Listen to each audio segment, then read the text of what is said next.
Right, guys. So today we'll be drinking the Craftsman. It's a South African red wine from 2021.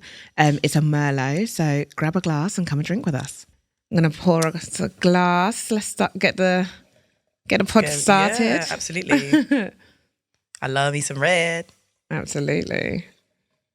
There we go. Okay, perfect. Thank you. Never really pour it to the top because it's bush. It's bush, definitely bush. But yeah, let us know what you're drinking in the comments, guys. Let us know what red wine you've got for today. Yeah, I mean, even if it's white, if it's tea, if it's whatever you want, whiskey, live your best life. Okay, so essentially, Naomi, for like tell them what we're going to be talking about today. So today we'll be talking about the 12-week year. And this book is all about trying to capture your year and trying to maximize the time within, a shorter time frame rather than procrastinating for the whole 12 months of the year. So yeah, let's get into it. Perfect. So basically, for me personally, I would say it's about maximizing your potential, as you said, working in the days as opposed to working or aiming for the year. Even though you have that goal, that plan for the year, it's working essentially almost backwards. You're thinking backwards. Absolutely. Yeah. So it talks about the book is quite interesting, and it's one that I've come about from a lady on YouTube. I can't remember her name, but what I found quite fascinating about it is, a lot of the time we do find ourselves procrastinating. We do find ourselves, getting to the end of the year and trying to rush through all the things that we had said that we wanted to achieve, had said that we wanted to fulfill from January. And then we get to the last quarter of the year and we're like, oh my God, what have I achieved? What have I done? And then that pressure sets in. And we always, I always hear a lot of people saying things like, what have I done this year? Or where has the time gone? Where has the time flown? So it's very important that we try to capture the year and try to be as productive as possible right from the beginning. So yeah, it's a fantastic book, and I think it's something that a lot of people should start to put into kind of like just put it into action, into practice right from the beginning. Thank you for catching me there. So, because I do find that a lot of the times, especially as you get older, you kind of settle into your ways of life, and you don't find yourself, achieving as much as you did in your younger years. And so it is very important to refresh yourself, keep yourself, hydrated through reading, keeping your mind stimulated. And yeah, so I thought this would be a good topic to start with. Yeah, and I completely agree, especially as we're starting the year. So for me, again, the book is written by Brian P. Moran. I came about the book from Naomi. She told me to have a quick read. Personally, I think it's something I already do. Yeah. So I would already argue that I work in days and weeks as opposed to years. And I speak about it in my own book when I 20-nothing to 20-something. So what I say is I have a vision, and the vision is the bigger picture. Yeah. And whatever that vision is, you have to have something that compels you or makes you want to achieve that vision. Yeah. Otherwise, it's going to get pushed to the wayside because we have busy lives. And as you said, when we're younger, we have a lot less time. We have a lot more time, whereas now we have a lot less time. Yeah. So I would say I start with the vision. So for example, let's say, build a property portfolio. You work in property, we both have property. So, and then let's say my goal now would be, for example, next year, I want to buy another property to add to my property portfolio. Yeah. In the days, I know I need to have maybe, for example, in the month, some no spend days. Yeah. Or I need to make sure I'm saving this amount of money every month. Or I need to make sure from my side hustle, I'm getting this amount of money. So I think it's about breaking down that vision and working in the days. Because when you work in the days, you tick off the little things. You get happier because it's like, oh, okay, actually, I achieved this today, as opposed to waiting till the end of the year and then so looking at, oh, I should have had this much money. I should have done this. I should have done that. But yeah. Yeah, no, I totally agree. I think it's very important to try to be as productive as possible and utilize your days, to the full extent of it. A lot of the times, and, I can be sometimes, I'm a bit of a victim to it. I do say, I'll do it tomorrow. But that is just not a productive way of working. And I have seen that, when I do get on top of things and I do focus and have my goals set, it makes all the difference. So like Jummy mentioned, good ways of doing it is by having the bigger goal, the bigger vision, which the big book talks about. It talks about having a vision in the mind and also a vision in the physical. The vision in the physical is all about it coming to manifestation, and the vision in the mind is all about what you're dreaming of and your ideas and, you know, what you would love your bigger goals to be. So, for example, if you have in mind that you want to, I don't know, own your own company one day, that's your first vision, and that's your own personal vision, and that's your goal. And, you know, when people start to see it materialize in the that's the physical aspect of it. So, you know, it's very important to try to capture those. And as Jimmy said, you know, you have to work backwards. You have to be able to see what the bigger goal is, what the bigger intention is, and be able to break it down. Okay, so what would that look like if I had to do it?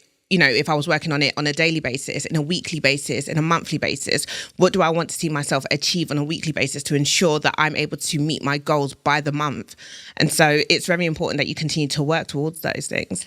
I want to pick up on something that you said just a couple of minutes ago is, what do you think makes us, because we all procrastinate at some point, so what do you think makes you procrastinate as a person? I think when I fall out of...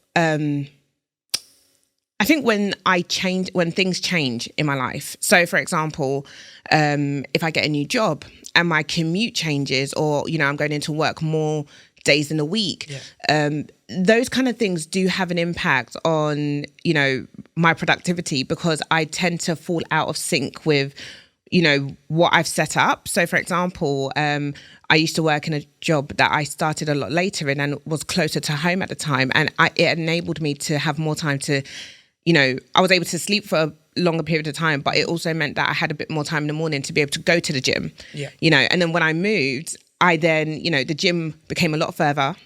I had sold my car, so I didn't have the form of transport to be able to quickly get to the gym and back. I was traveling a lot further to get to work. And so it just put me out of sync with my life. And so, you know, that's where the procrastination started coming from. And that's when I started saying, okay, I need to kind of go back. I know I need to go back to the gym, but how do I sync that back into my day-to-day life? And so I think it's quite important that we, you know, it's very important that you find balance. When there's change that comes about in your life, you need to be able to find time to rebalance and allow yourself to get back into the swing of things in order for you to be able to stay on top of what you are doing, because sometimes change does impact that massively. Yeah, I completely agree. And it's really interesting that you said that, because the other day I was actually reading up about procrastination, and I actually found that apparently there's 7 different types of procrastination. So for me personally, I tend to procrastinate when I'm really, really tired. Yeah. So if I feel exhausted or burnt out, I will procrastinate. But the 6 different types, for example, are the perfectionist. And it's funny because me and you have this conversation all the time. And I actually have this conversation with a lot of people, because I see a lot of people trying to aim for perfectionism. And again, it's something I talk about in my book. It doesn't exist. No. So it's like every little thing that you want to do, it's like, for me, I say this to you all the time as well, fell forward. Yeah. Because even when you're trying to get all the little details, there's still going to be something missing. No, of course. Do you see what I mean? Yeah. There's the dreamer, and this person is like my pet peeve. The dreamer is my pet peeve, because these people stay where they are. Yeah. And the reason why I think they stay where they are is because you have all these goals, you have all these dreams, and like the book says, you're not working in days. You're just talking, but not backing up with no action. We've got the warrior. So it depends, again, like what kind of person you are, I think. And I do think like your personality really has an impact on what kind of procrastinator you will be. Yeah. So you got the warrior, the defier, the crisis maker, and the overdoer. With what you just said, where do you think you would fit into that? Because the change one's a difficult one, because I feel like in order to be successful at life, change is inevitable. We have to be able to adapt to everything. Of course. So in those 6, if those are the actual 6, for example, where would you think you would fall? Oh, a difficult one.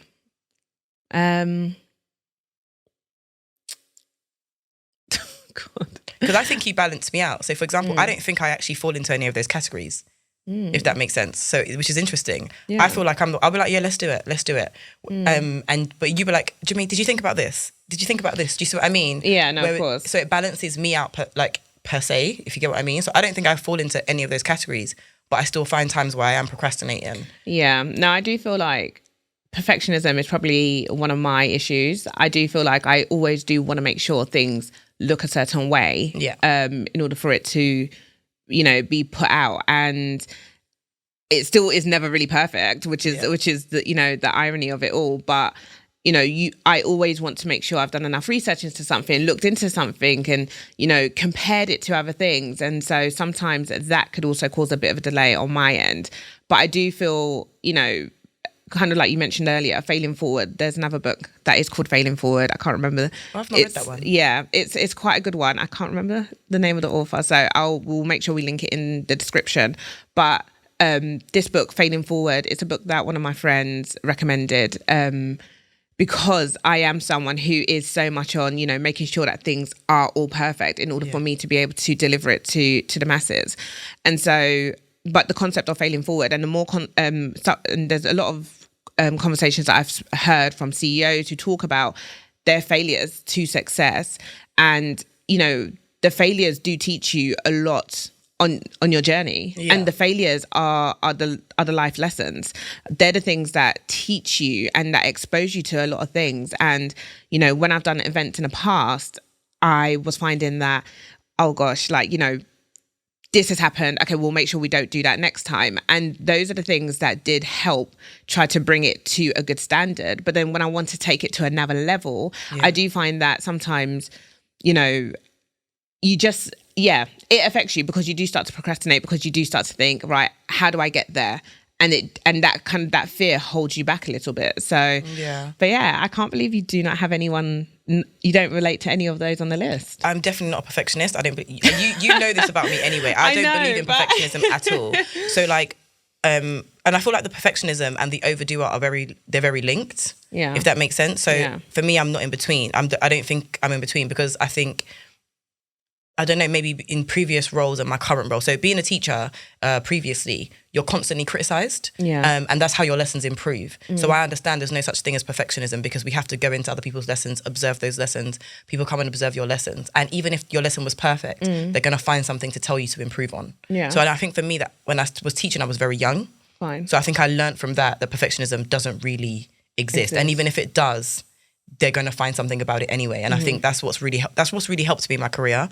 If I owe that part of teaching and taking on constructive criticism to teaching, if I'm completely honest.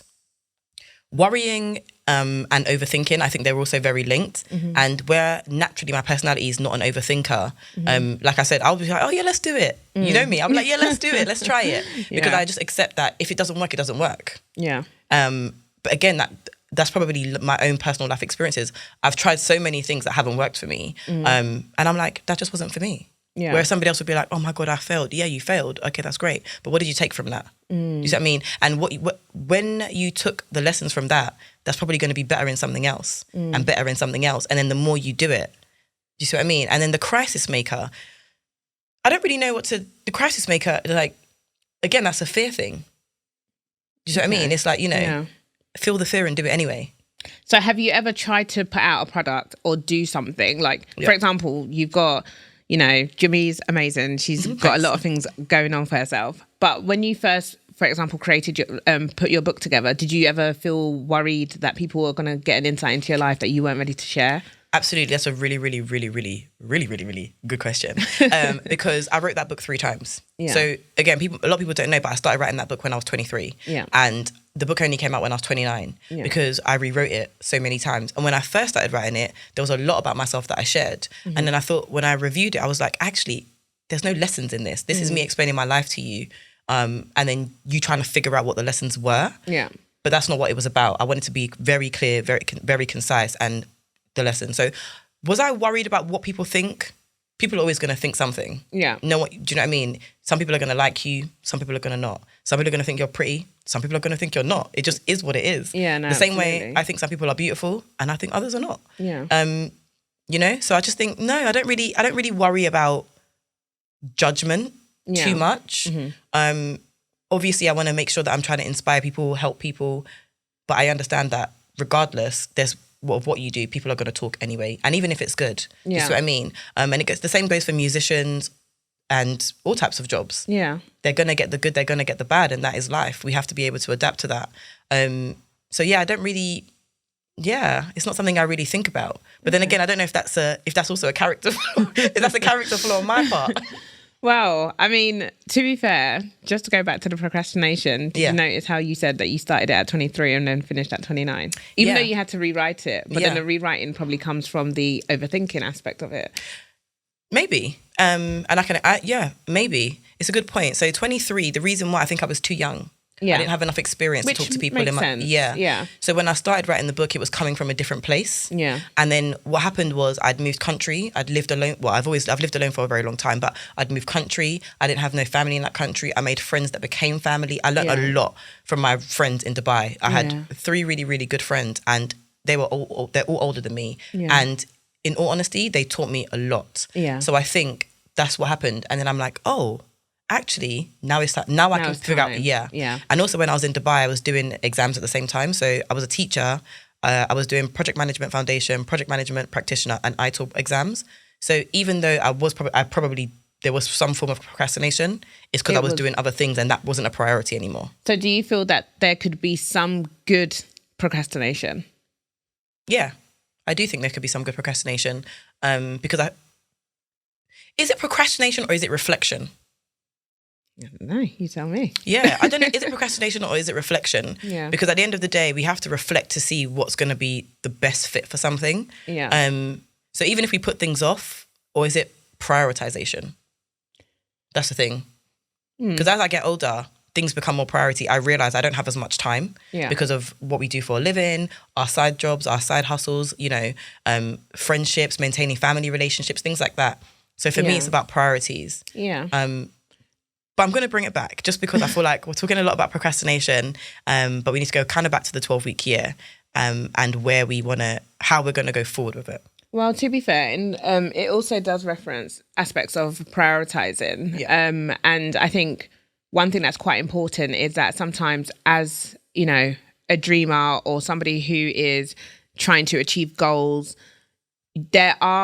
when you look at life, you sometimes stop and think, oh, I want to do this, I want to do that. And then before you know it, there may be like 7 top goals that you want to achieve for your life.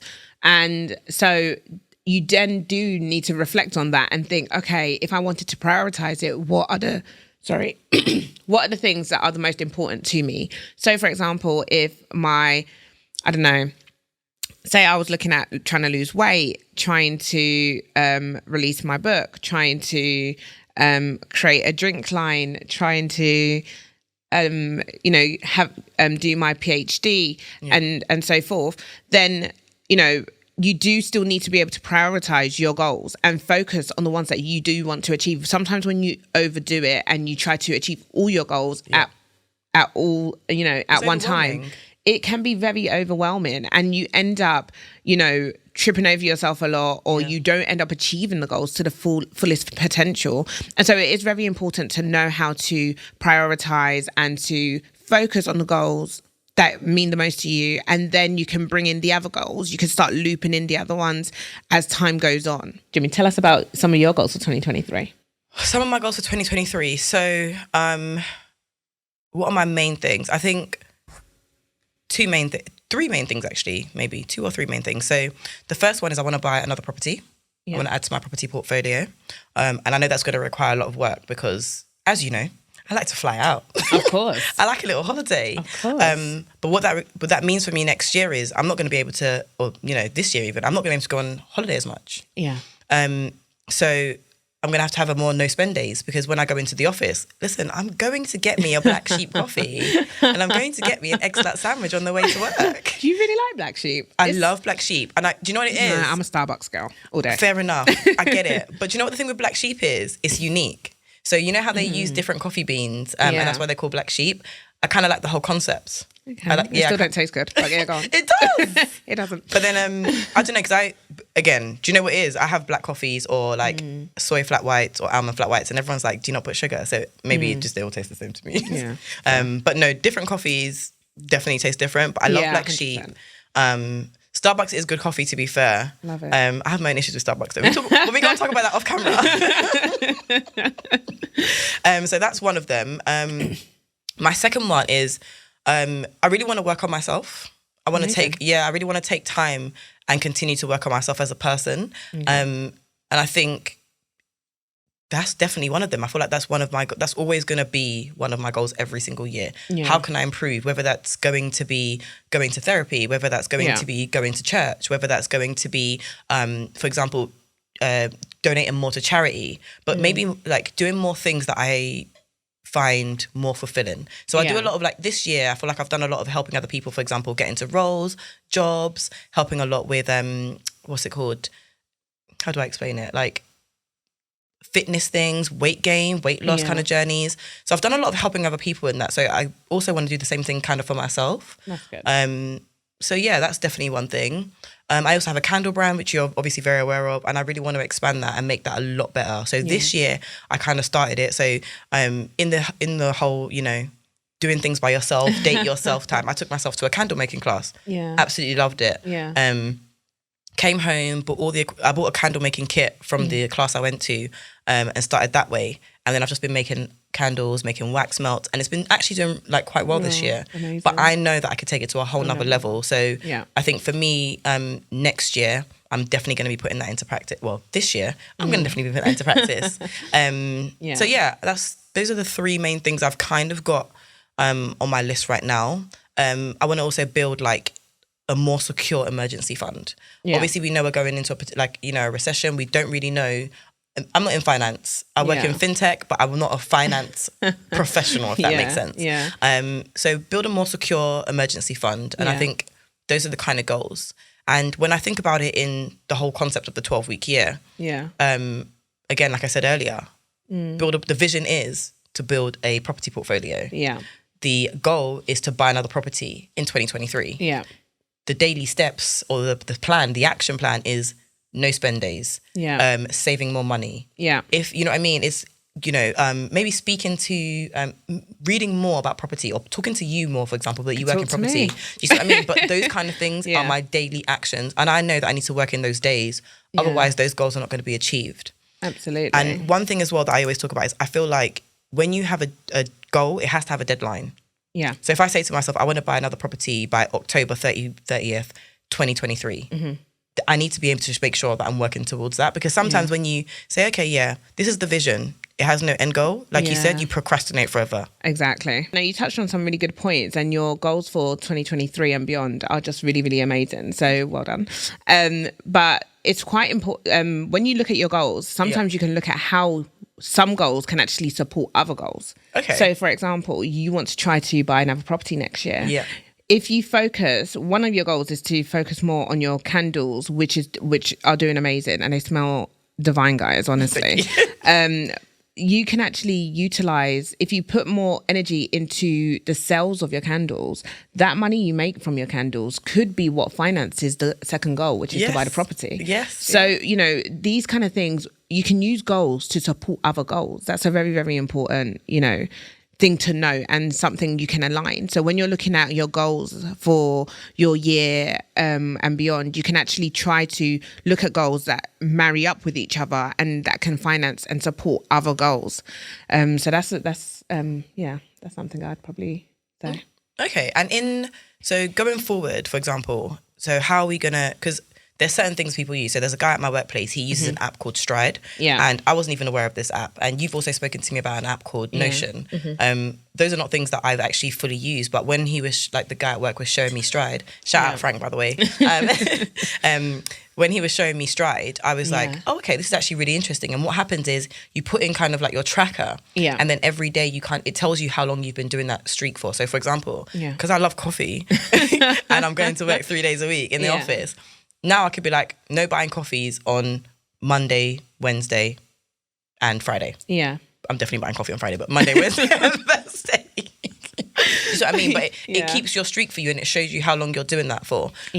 So for example, like going to the gym, for example, for me, 3-4 times a week. Okay, Jimmy, if I put it in 3 times a week, I track that. It's like, okay, at the end of the week, you hit that. And one thing we do actually really need to do is celebrate the small things. I think we miss that a lot. But also, and to just counteract that as well, also don't put too much pressure on yourself. If you're not able to, you know, for example, if your goal for your 12-week year is to achieve, I don't know, like £100,000, but you only maybe get to 80,000. Well, you got to 80,000. So celebrate that and, you know, be proud of yourself, and also look at the ways in which actually what could I have done to get to the 100K, but don't beat yourself up about it. The point to focus on is the fact that you actually got to 80K, which is something that you probably didn't think you could achieve previously. So, you know, it's very, very important to, as Jimmy mentioned, celebrate the small wins, but also, you know,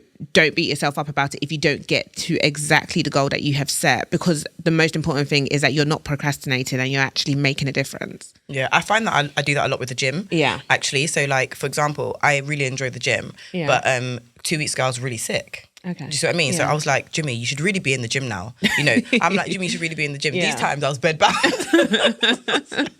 Do you know what I mean? So like, I had a little bit of gym guilt. And then when literally a couple of days ago, I was like, you're beating yourself up. You literally could barely get out of your bed. So I think it's important, like you said, really give yourself some, like, that leeway and give yourself some time to kind of recover. Yeah, no, absolutely. No, but what you were touching on earlier was really important, looking at different actions and different ways on how you can actually track your progress.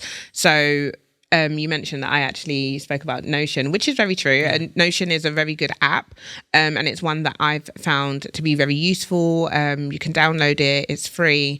It really helps you stay on track and progress, and track your progress on how you're doing to achieve your goals. But I've set it up so it's, you know, you've got the 12-week year breakdown. So it's broken down into months and then into days. So then I, you know, have ticked the boxes in the days that I say, for example, okay, so Mondays, I'm going to be sending maybe email letters to companies to try to get them on our books, or you know, every Wednesday will be the day that I will reach out to, you know, I would send out a marketing campaign or whatever it is. You just kind of set up your own schedule to enable you to achieve the goal that you're trying to achieve within the 12-week year. So I hope that makes sense, guys. But yeah, so you ideally want to be able to break it down to your weeks, your days, and the month, and then ultimately you have 3 months, because then you'll it's within the 12-week period. And hopefully by the end of that, you should be close, if not have achieved your goal. So as we said, we'll try to link a description below for the Notion app. And then I'll also share with you what I've done. It'll probably be on our Instagram page, or however best it is to advertise it. But I'll show you a screenshot of what I've done. So then hopefully you guys can mimic something similar. It's really interesting as well, just because I think in regards to celebrating the small wins, I think, you know, and not doing certain things, a lot of the time we don't do it because our brain is actually naturally designed. So like this Notion app for me, I think I have never used it. Yeah. So I think it's going to be really interesting because our brains are naturally designed to protect us from change. Yeah. So anytime you want something's different, something's unique, it's going to check, your brain is going to automatically put you in like a flight zone. Like, I shouldn't really be doing that. Yeah. Let me not change. So I think having an app like that, for example, Stride, Notion, it's going to help you to keep your brain, because once you start to change the way you think, you're less fearful. Yeah. So it's it's a really good. I'm definitely going to be using these apps. I just found out about Streak maybe 2 weeks ago. Yeah. And then obviously Notion when we had our last meeting. So I think those are two things I'm definitely going to be trying to incorporate more going forward. And I think it will help me to celebrate the small wins as well. Yeah.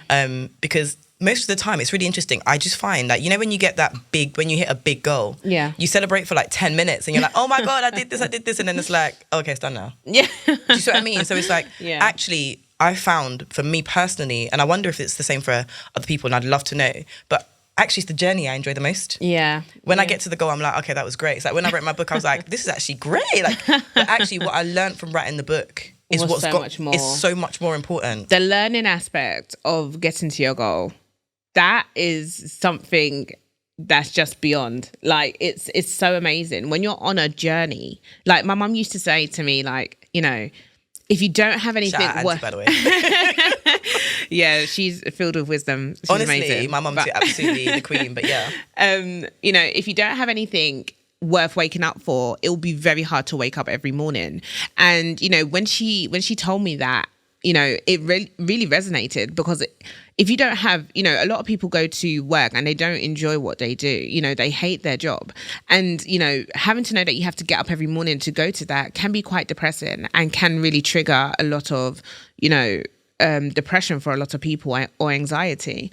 And so it is very important to be able to love the things you do or have something that you are aspiring towards. So even if you're in a place where you're not happy with your job or happy with where you're at, it's good to have a goal. It's good to have something to look forward to, something that is so beyond that you can aspire to, which drives you every morning to want to get up, to want to work towards something. Yeah. And so, as you mentioned, being on a journey when you're developing something or when you're, trying to achieve something, the journey is just amazing, but you have to be all in. There's no point of procrastinating is very different. Like, if you're just sitting on a goal and just being like, oh, one day I'd love to be a fashion designer, that's just not the same as proactively trying to be a fashion designer, trying to get up every day and designing clothes and trying new materials and exploring different materials and different ways of developing your materials. So that journey is what's enjoyable, not the idea of just sitting there and dreaming. Very, very, very good point. Because again, in the 12-week year, it talks about it. It talks about having a compelling event to pull you forward. Yeah. So, for example, mine is my family. That's my compelling event. Do you see what I mean? But other people's might be very, very different. Yeah. So I wonder what other people's, again, compelling event is, because if you don't have a compelling event, you're going to struggle to get to that goal. You're going to struggle to get out of bed every morning. Yeah. So it's one of those things where it's like, you really need to sit down and have a think, and this way it goes back to understanding who you are as a person and what drives you and what motivates you to do better. Because if you don't have that compelling event, I guarantee you're going to wake up. It's going to be the same routine. We're going to, we're going to go into 2024 and it's going to be the same thing you did in 2023. And that's going to be the same thing you did in 2022. Yep. So guys, we all need to start figuring out what our compelling event is, learning to love the days, working in the days and enjoying the journey. If you don't enjoy the journey and take the lessons from the journey, how are you you can't build from that? No, exactly. And one thing I would also say is, which I find to be very effective, and I don't know if you'd agree, but I'm sure you will actually, because I know what your days are like, but is starting your day early. Start your day early, guys. It's very, very important. I find that when, you start your days late and you missed a whole of your morning, you now only have your afternoon. And especially when you're in the winter months, like what we're in now, by 4 o'clock it's dark. Yeah, and so you're when the sun goes, everyone just automatically wants to go to bed. And so if you start your day at 12, by 4 o'clock you're done. So you've only given yourself 4 hours to potentially be productive out of a 24-hour day. I know there are some people who are night owls. Yeah, I was going to ask that. There are some people that are night owls. Like, I know people who prefer to work throughout the evening, like they're the most productive when everyone's gone to sleep. But for me personally, I prefer to start my day doing the things that I need to do. So I know that I've gotten it out of the way. And there are a lot of different, people that speak on this and talk about, are you, to utilize your day, really utilize your day and start it first thing in the morning. So before, I used to do a lot of playwright, and when I used to do that, there was a book that I read called The Artist's Way, and they talk about in the book, they talk about when you wake up first thing in the morning, it's when you're the most creative. And I'm a heavy dreamer, so like I dream a lot. I dream like 90% of the time. Really? Yeah. How I do. Interesting. I do not. I do. Do you not? About what? I dream so much. Like I dream. I don't really know. I mean, I would love to understand more about the idea of like what dreaming means. I mean, I know us as Christians have probably one way of thinking about what a dream means, and then to people who are probably non-religious, they probably adopt it in a different way. But I would love to know. Anyway, I would love to know. But I dream a lot, and so anyway, in The Artist's Way, it talks about when you wake up, being using that time to really get down just get down everything. Okay. And it doesn't necessarily have to be about what you dreamt about, but it's just about waking up in the morning and just using that time to be the most like creative, because that's the time when you are the most creative in the day, apparently. So, you know, even if you're just scribing and you're just saying things like, hi, like something will just trigger your mind, and it will just, you know, allow you to be very creative in that time. So, so I used to use that time to really be really productive. And, for me, I do prefer being the most productive in the morning and doing the things I need to do, even if I have to wake up a little bit extra and sit in bed and just get my laptop out and start tapping. That's what I would usually, you know, do. Because by the time I've, you know, got to work, for example, and, you know, started my day, come 6 o'clock, I'm tired. Absolutely. I want to sit down. I want to watch a bit of Ratchet TV and just not do anything. So it is, for me, it's very important to start your day doing the things that you probably may not necessarily want to do, because you don't want to get to the end of the day and not have achieved anything. The same when I used to go to the gym, I used to do it first thing in the morning, because there's nothing worse. Like, I don't enjoy the gym. I'm not Jimmy. I do not enjoy the gym. I enjoy the gym. And so for me, by the end of the day, if I've had a full working day and I don't know what work is going to be like, I don't want to get home and think, oh, I still got to go to the gym. Do you know what? I still got to send this email. I got to ask you something though. Is it that you don't enjoy the gym? Or you just, at the time, you just can't be bothered? Because I feel like once you think about it, when you leave the gym, how is your mood? Because I feel 10 times better. But for me, I feel like I can conquer more. So what is it? But exactly that. Okay. So for me, it's in the morning. Yeah. I still don't want to go to the gym. I don't ever want to go to the gym. Okay. But I know as part, like, it's part of wellness. And so it's 100%. Very important. But if I had to pick a time to go to the gym, it will be the morning. And the reason why is because in the morning, it will break me out. Like, it will just open a door for me. Yeah. And it will release some sort of toxins that get me ready for the day and get me prepared and pumped. Endorphins, that's the one.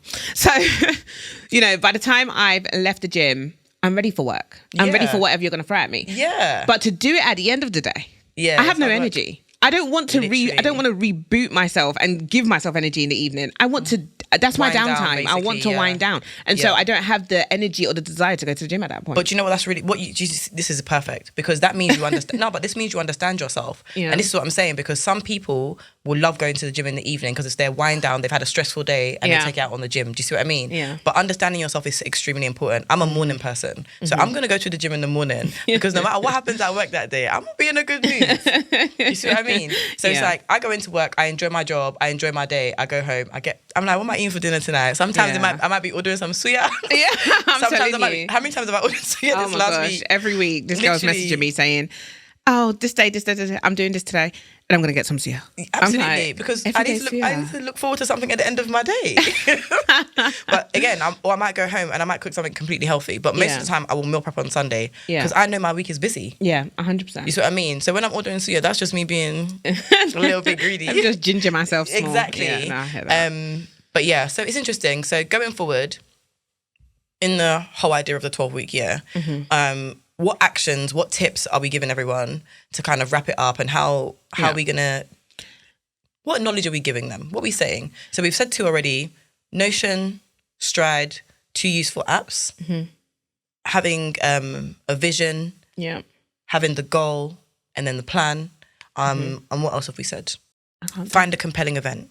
Find a compelling event. Something that's going to pull you on the days like when you don't want to get out of bed. Like you said, 100%. It's dark in the morning. It's cold. It's ice cold. Ice cold. What's pulling you to get out of bed in the morning? Yeah, I think that's very important. I think, like, just like Jimmy said, just to wrap it up, ultimately you want to be able to. It's very important to have your vision. Have your vision, and make sure you strive towards that vision. Turn your vision into a goal. You want to be able to track those goals. So whether it's by using Notion, or whether it's by using a vision board, or whether it's using Post-it notes all over your room. Yeah. There are different ways in which you can make sure you are staying on top of your goals.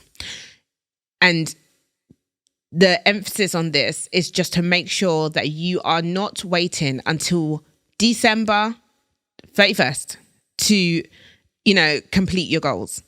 Yeah. Start completing your goals sooner.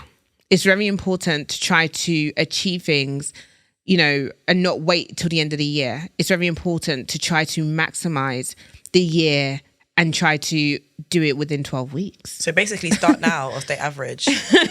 That's basically what she said. Basically, That's just it. to sum it Power up. of now. Power of now. And I think again, is one thing I just want to quickly highlight before we wrap this up is it's all good having these apps. It's all good writing down these goals, because again, I have a vision board. I have a Monday to Sunday board, and it goes every week. I fit it out on what I'm going to do. But if I don't do it, it doesn't matter.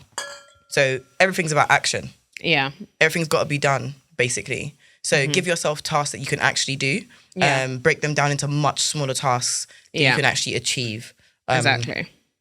So yeah, that's pretty much it. Yes, guys. Shout out Brian P. Moran for the book, because I thought it was really interesting. Absolutely. It definitely is something I think we can continue to reference throughout the year. 100%. It would be good to, hear back from you guys, see how you're getting on tracking your progress, and see if you found the book interesting, firstly, and see whether or not, both what we have shared today, but also what you have read in the book has been impactful. And let us know what type of different tools and tips you've used. We can learn from everyone, so absolutely. Let's share. This is a community, we want to help each other, so we're all on the journey together. We're all on this journey together. We're going to learn from you, you're going to learn from us, and that's how it's going to be. Absolutely. And let us know how your wine or your drink was. Your tea, your whiskey, your gin, your water. Maybe not that one, but yeah. All right, bye for now.